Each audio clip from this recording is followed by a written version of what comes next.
सगळे मस्त मजेतच असाल।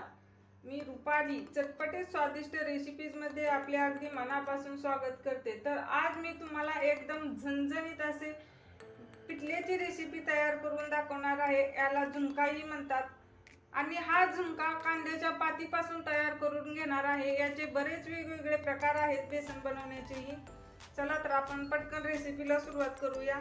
त्याचबरोबर बेसन तयार करताना त्यामध्ये गुठळेही भरपूर प्रमाणात होतात, त्यासाठीही मी काही टिप्स सांगणार आहे, त्यामुळे तुम्ही व्हिडिओ शेवटपर्यंत स्किप न करता पाहत राहा। इथे मी एक बाउल घेतला आहे। आता यामध्ये 4 ते 5 चमचे मी बेसन घालून घेते।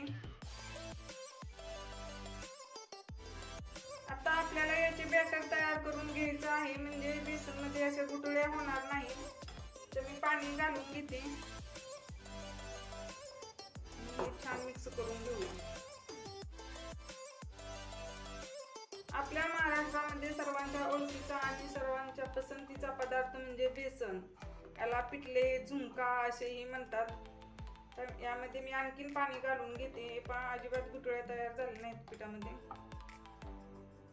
बेसन तयार करताना यामध्ये पाणी भरपूर वापरायचं आहे, एकदम पातळ असे याचे बॅटर तयार करून घ्यायचं आहे। अजिबात गाठी झाले नाही तयार। आता आपण हा बाउल बाजूला ठेवून घेऊया, म्हणजे हे बेसनही 10 ते 15 मिनिटं छान भिजेल आणि त्यासाठी लागणारे हिरवी मिरचीचे वाटण तयार करून घेऊया। बेसन बनवण्यासाठी इथे मी 5 हिरव्या मिरच्या घेतल्या आहेत। ह्या मिरच्या आपल्याला भाजून घ्यायच्या आहेत आणि 10 ते 12 लसणाच्या पाकळ्या घेतल्या आहेत। 1 चमचा जिरे घेतले आहेत, हेही आपल्याला भाजून घ्यायचं आहे आणि ओवा आपल्याला हे बारीक करताना वापरायचा आहे। आता मिरच्या मी छान डाग पडेपर्यंत भाजून घेते। बेसन तयार करताना मिरची ही भाजूनच घ्यायची आहे, त्यामुळे तिची चव खूप छान लागते। मिरचीचे प्रमाण ही तुम्ही तुमच्या आवडीनुसार करू शकता। आता मी ही मिरच्या छान डाग पडेपर्यंत भाजून घेते।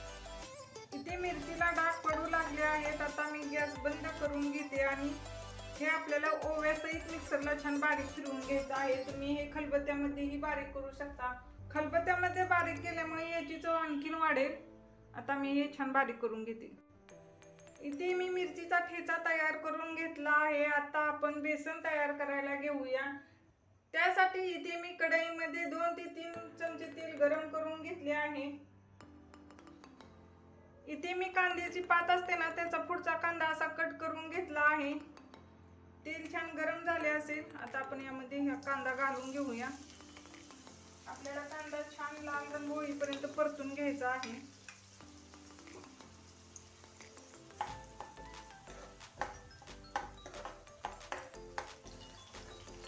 इथे आपला कांदा छान भाजत आहे। यामध्ये मी थोडेसे हिंग घालून घेते।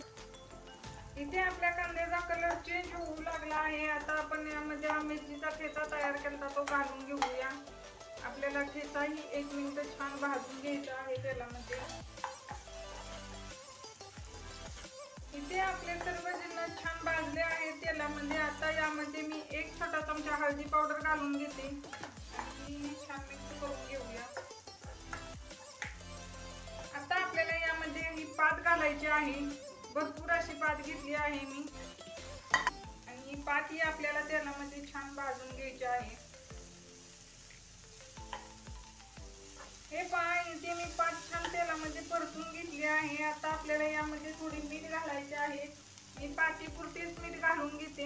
मीठ ही छान मिक्स करून घेऊया, म्हणजे मीठ टाकल्यामुळे पातीला पाणी सुटेल। आपल्याला ही पात आधीच शिजवून घ्यायची आहे 2 ते 3 मिनिटं, म्हणजे बेसन खाताना अशी करकर दाताखाली लागणार नाही। मस्त।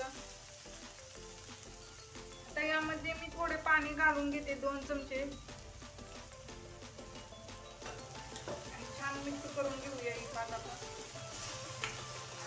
आता यावरती झाकण ठेवून 3 मिनिटं आपण ही पात छान शिजवून घेऊया। 3 मिनिटं झालेली आहेत। आता आपण झाकून उघडूया। पात छान शिजली आहे, मिक्स करून घेऊया।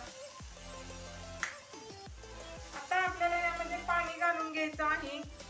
आपण ते बेसनचे बॅटर केले ना, ते लगेचच यामध्ये घालायचे नाही। पाणी थोडे घालून घेऊया आणि याला उकळ येऊया. तुम्ही जर तसेच बेसन घातले तर त्याच्या गुठळ्या तयार होतील.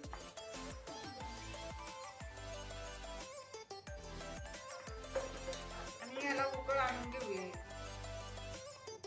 इथे आपल्या पाण्याला उकळ येऊ लागला आहे. आता आपल्याला हे बॅटर घालून घ्यायचं आहे. छान ढवळून घेते मी एकदा. हे पण मस्त. आणि एका हाताने हे हलवत राहायचं आहे आणि एका हाताने हे वरून ओतायचे आहे. गॅस फुल ठेवायचा आहे. आणि आपल्याला हे 2 मिनिटं असे ढवळत राहायचं आहे, म्हणजे याच्या गुठळे तयार होणार नाही. ते पण जोपर्यंत हे बेसन शिजू लागत नाही रटरट असे, तोपर्यंत आपल्याला हे ढवळत राहायचं आहे, म्हणजे असे गुठळे तयार होणार नाही त्याच्या. तुम्हाला कितपत घट्ट किंवा पातळ बेसन हवं आहे तेवढे तुम्ही पाणी घालू शकता. इथे मी भातासोबत खाण्यासाठी बेसन तयार करत आहे. पहा, अजिबात बेसन मध्ये एकही गुठळी झाली नाही. तुम्ही पाहू शकता. मस्त. आता आपण यामध्ये चवीपुरते मीठ घालून घेऊया. छान मिक्स करायचं आहे. हे पहा, इथे आपले बेसन असे रटरट शिजू लागले आहे. आता आपण यावरती झाकण ठेवूया आणि 5 मिनिटे हे बेसन शिजवून घेऊया. जास्त वेळ लागत नाही, 5 मिनिटात लगेच बेसन. चला तर इथे 5 मिनिटं झालेले आहेत. आता आपण झाकण उघडून पाहूया. हे पहा, मस्त.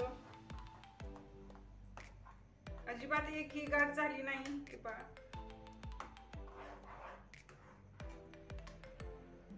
खूप छान सुगंध सुटला आहे या बेसनचा. आता वरून भरपूर अशी कोथिंबीर घालून घेते मी. मस्त छान मिक्स करून घेऊया. हे पहा. चला तर मग इथे आपले एकदम झणझणीत असे महाराष्ट्राचे फेमस पिठले बनवून तयार आहेत. तुम्ही हे पिठले नक्की ट्राय करा आणि कसे झाले ते कमेंट मध्ये सांगायला विसरू नका. आता वरून थोडी कोथिंबीर घालून घेऊया. हे पहा, मस्त. सो रेसिपी आवडल्या, चटपटी स्वादिष्ट रेसिपीज या यूट्यूब चॅनलला सबस्क्राईब करा. पुन्हा भेटूया अशाच मस्त रेसिपीमध्ये. धन्यवाद.